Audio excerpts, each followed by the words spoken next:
Біздің мақтап жүрген қымызымыз Еуропада тышқан мен жыланнан жасалған тамақтармен қатар ең жиіркенішті тағамдар мұражайына қойылыпты. Берлиндегі Disgusting Food музейінде әлемнің 90-нан аса елдің асханасынан тағамдар кірген екен.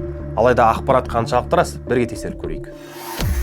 Біздің қымызымыз расымен де 2018 жылдан бері аталмыш мұражай экспонаттарының қатарында бар екен.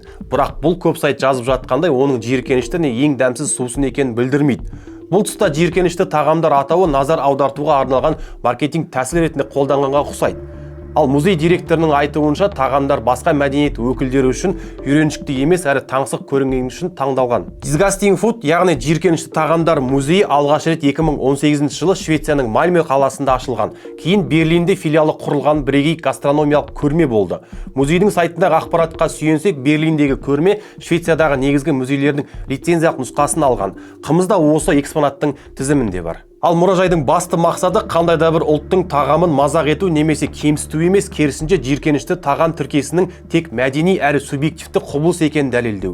Яғни бір халық үшін сүйікті әрі күнделікті тұтынатын тағам екінші бір мәдениет өкілі үшін қабылдауға өте ауыр болуы мүмкін дейді. Ал қымыз бұл мұражайда жаңадан пайда болған жоқ. Ол көрме алғаш Швецияда ашылған 2018 жылдан бері тұрақты экспонаттар қатарында бар екен. Алайда музейдің ашық дерек көзінде қымыздың дәл осы 4 критерийдің қайсысы бойынша немесе нақты қай ерекшелігі үшін таңдалғаны түсіндірілмеген. Ал сіз бұл туралы не ойлайсыз?